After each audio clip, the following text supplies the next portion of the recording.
nostalgia. Hey, Crick. I remember it, so you don't have to. Believe it or not, there was an age when Michael Jackson was a god. His songs were smash hits, his dancing was beyond compare, and women fainted at just the sight of him rather than fainting at just the sight of him. So, at the top of his reign, Michael Jackson released his cinematic opus, Moonwalker. A strange little ego trip that shows us that not only does Jackson know how to sing and dance, but actually that's it, sing and dance. Because clearly he doesn't know how to tell a story, keep focus, or pull us in by any emotional means. Instead, we get sort of a photo album of his table scraps that mostly looks like scenes that would have been edited out of much better music videos. What do I mean by all this? Well, let's venture into this little amusement park of awkwardness to find out. First off, why is it called Moonwalker anyway? I mean, yeah, he does the dance move a few times, but there's no real focus on it. You could have just as easily called it crotch grab and it would have made just as much sense. So we see the world's first universal answer to every joke ever written, Michael Jackson. We catch him at that stage where he wasn't really a good-looking black man anymore, but at least he was a halfway decent-looking white man. We see him performing at a concert singing about how we can all change the world. And apparently, all of the world leaders buy Jackson's plea for world peace. I am in total support of Michael Jackson. Ich bin ein Michael Jackson. You know, Michael Jackson made this all possible. I have a dream to support Michael Jackson's dream. I believe you can change. Your plastic surgery operations have clearly shown that. So, okay, we get a bit of him performing. Now what? Oh, we see pictures of him performing. Yeah. All right. For such a long time. Okay, so we've seen pictures of him. I was in this movie, huh? I was the thriller guy, huh? Oh, we get freakish animations of him performing. I was nice. Michael Jackson, for some reason, took me and put his hat on and put his thermal suit on it, huh? Why am I in this movie, huh? Michael Jackson performances suddenly turned to the Monty Python cartoons. Michael Jackson's Flying Circus. So, okay, we get animations of him performing. I must ask again, what's next? Yeah. More performing. We get a montage of him performing. Wow, he's just so humble about his fame. It's like he doesn't even know that he's famous. Oh, Michael, please, don't be so modest. Indulge yourself a bit. I don't think the image of you as a shining golden messiah is strong enough. Don't you have any oceans of water to walk on or dead people to resurrect? I mean, come on, splurge a little. I especially like this picture of him and E.T., which is almost looking like a before and after picture. Yes, we get it. Michael Jackson is awesome. Yeah. Please shut up. Yes, raping the asshole is cool now. If you did it, it must be cool. Please contribute something more other than your ego. I'm just showing you how secure I am and my levels of confidence. Because that's what they call me. They call me very secure. If they were to name an airport after me, they would call it Michael Secure Jackson Airport. That's what they call me. In fact, that's what they call me right now. Michael Secure Jackson Airport. The airport is just people just love how secure I am. I am so secure. Very, very, very secure. Kill me. So, and I'm not kidding here, after 20 minutes of just watching his self-indulging clips, we finally get some new material. No, please, I think there was a Pepsi commercial you might have missed. So we jump to a strange recut of his famous Bad music video, except this time it's done with little children instead of adults. I guess this is supposed to be charming, but I don't know. This seems kind of like the male equivalent of the Little Miss pageants. It's more creepy than it is endearing. There's even a scene where the kid accidentally grabs his balls too hard. What? Why did you even make that joke? That's like a joke I would make.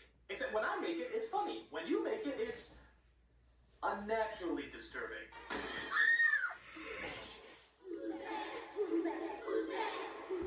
Who's bad? Who's bad? I'll tell you who's bad. Little kids who wear hair gel and dance around like adult ballerinas. That's bad, motherfucker! So they exit the scene trying to have some normal conversation, but even that comes off as a little abnormal. Bo was in my trailer? Yes, sir. What is he wearing? He's wearing a Prince t-shirt and red sneakers. He just asked what a monkey was wearing. So we see them leave the studio as a cloud of smoke for some reason transforms them into adults. Because Jackson wills it, I guess. We then see a tour bus filled with what looks like Baby and Goliath's satanic replacements.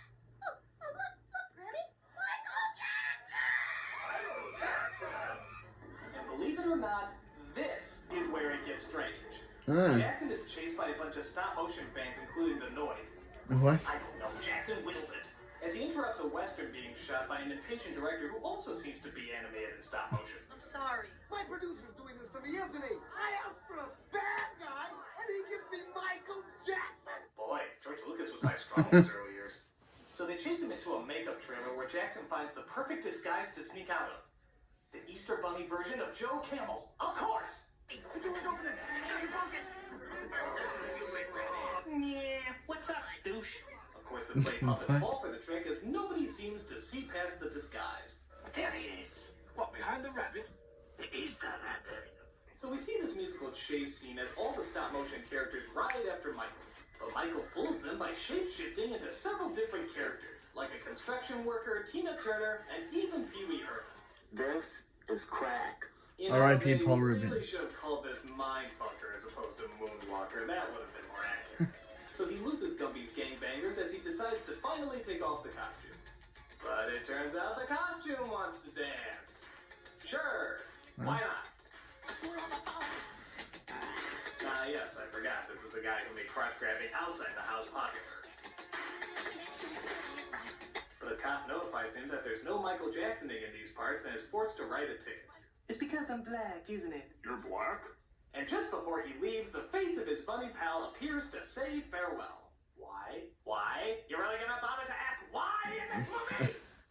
Well, everything else is super weird, so I don't think we should question it. It's another strange music video with all sorts of surreal images, but the name of the song is entitled Leave Me Alone. Are you serious?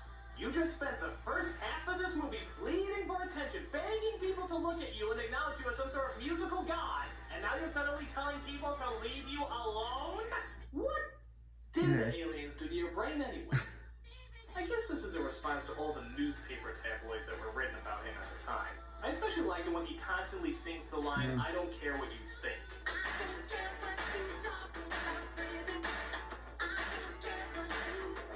That's right, I don't care what you think.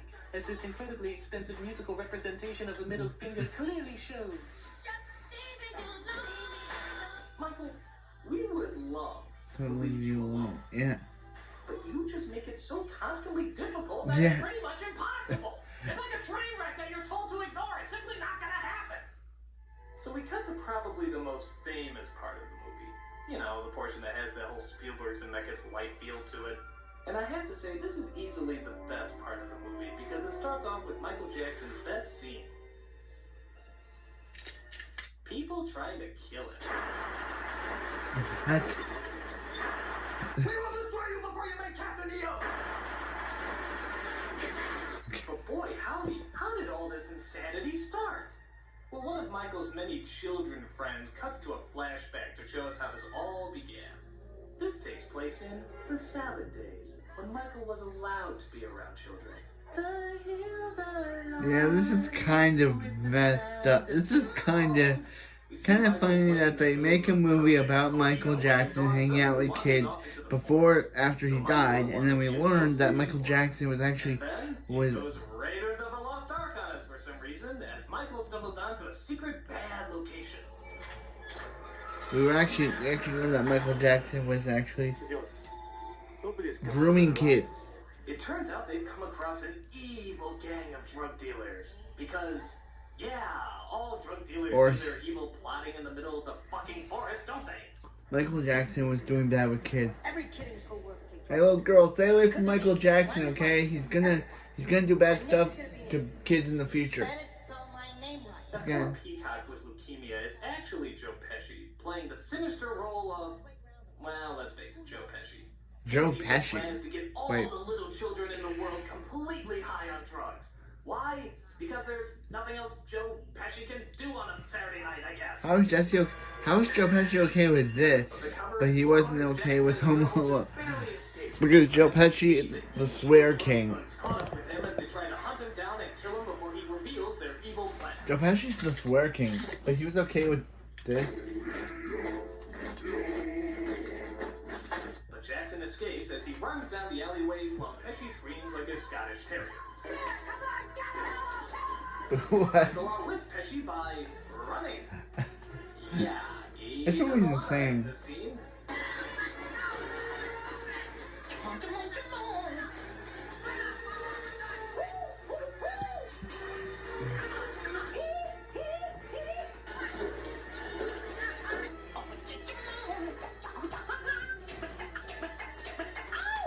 So he continues to run, and then after that he runs some more. But then he throws him for a surprising loop by giving them. Oh god damn it! He's just running again. Jesus Christ! He's just running back and forth between the same two locations. How is this exciting?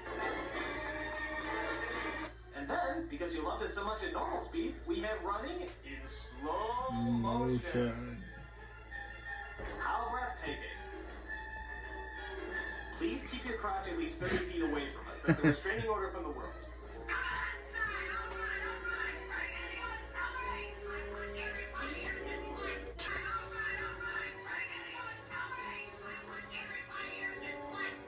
Listen to him. He speaks in Yosemite Sam. Yeah. Open that bridge, Farman! Open it, I say! You dog-blasted ornery long-eared Farman! But Michael's in luck because he comes across a shooting star. And as you all know, when you wish upon a star, you turn into a fucking transformer!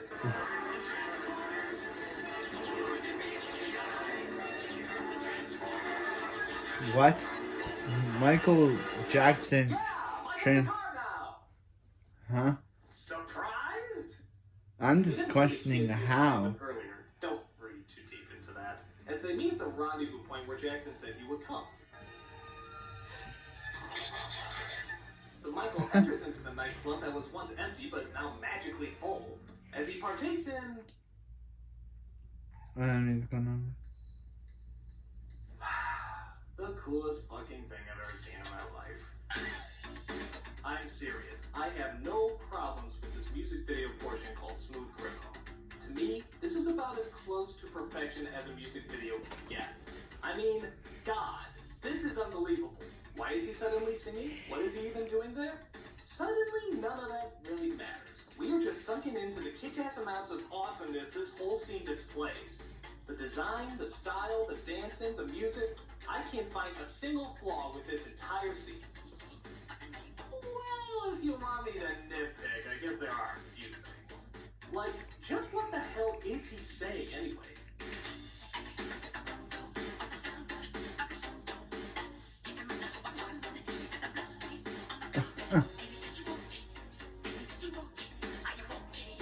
There's also a weird scene where he shoots a guy trying to stab him and then somehow he melts through the wall. But probably the strangest scenes come right dab in the middle, when the music stops and everything goes strangely quiet. The people start rubbing each other, some of them start screaming, Michael turns into a bobblehead, and it just keeps going.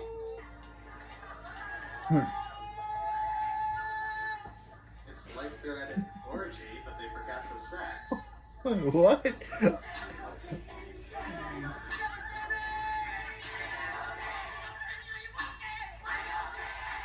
Okay, we apologize for that, ladies.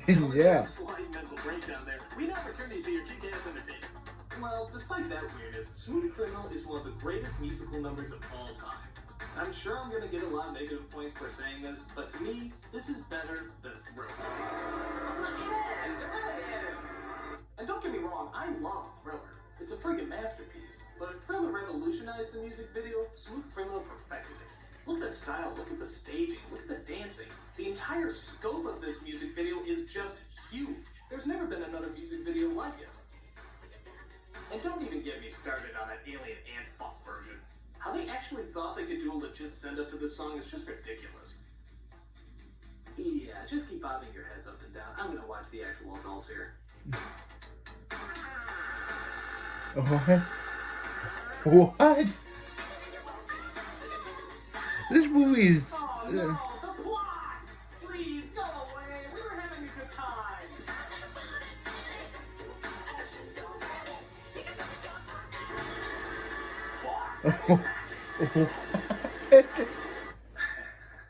Why don't you play that clip against some of the other?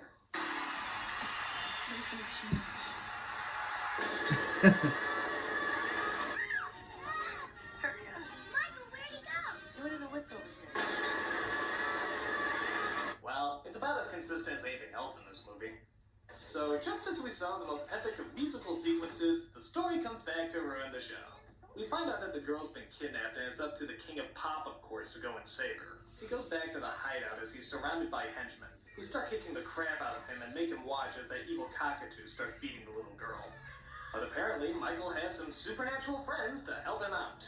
Goes of the Gotherian, goes of the destructor, the traveler has come.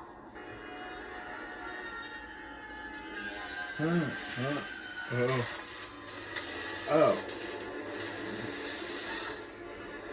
It's just Michael Jackson is the Terminator. is an alien robot. This all suddenly makes sense. So Michael Jackson literally turns into the Terminator. I guess. I'd say more confusing. Yeah. So, without any explanation why he turned into a machine, Michael Jackson becomes Poptimus Prime. as he starts blowing the shit out of Or the all evildoers he can find. Poptinator. I just want to bring love and joy to the world. Turning into the Just watch him as he goes G.I. Poptinator. Joe on their asses.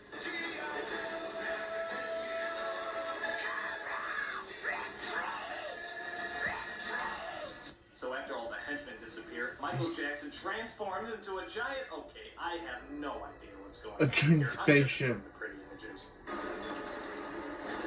He turned into a gigantic spaceship. What drug dealer has a Marvin the Martian laser gun? Was he just dealing coke for the Acme Corporation or something? Well, this movie's already insane as it is, so. You're ignorant. Oh no! So Pesci zeroes in to kill the rest of our little heroes until... Drat! I've been foiled by the power of love! So Michael runs out of things to blow up and decides it's time to call it an action-filled day. Where's he going? He's leaving. What a. Goodbye. Thank you, Michael. Why is he leaving? What do the kids know that we don't know? It's like, hey, here's a random cliche. We won't bother to tie it together with a story. We just figured out slow things I don't down. think the kids would be saying goodbye Michael Jackson if they knew what he would do Truly, this man with was kids the king later. of pop. So the kids sit and mope as they reminisce about what a fearless godchild Michael was. I made the star remember Michael with his lucky star. It's okay, kid. On the third day, he will rise again and absolve us of our sins. But it turns out Michael returns. Okay. No explanation or anything, he just returns.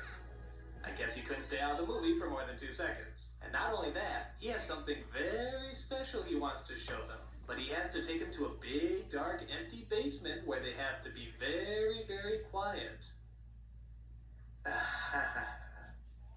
No, it's just a concert. Oh, yay. We started out with an ego-boosting show, and now we end with an ego-boosting show. How charming. Well, at least I'm sure the kids will enjoy it, right? I don't know. We never see them again. The last bit we see of them is them getting reunited with their stupid dog. We don't even know if they made it to the concert or if they're even watching. Michael's ego just seemed to disintegrate them from the story altogether. What an absolutely charming waste. So, how does Michael Jackson's little psychological art house film hold up? Well, I can sum it up like this. Crap, crap, crap, crap, crap, crap. Holy mother of God, that is so freaking cool. Crap. Why couldn't this film just be a music video? That's all it pretty much was to begin with, a bunch of music videos. It would have been stronger and more memorable. But instead we have to sit through this annoying vacuum of attention just so we can get to the good parts. Or in this case, just one good part. Michael, you're incredible. I mean that in 3 different ways. Incredibly talented, incredibly gifted, and incredibly scary. Just stick to what you know best and we'll watch you. But leave the whole storytelling element to the pros, okay? They'll tell the stories and you can go back to looking like Helen Bonham Carter from Planet of the Apes. I would never look at myself in the mirror. Ever. Start. I'm the nostalgia critic, and remember it so you don't have to.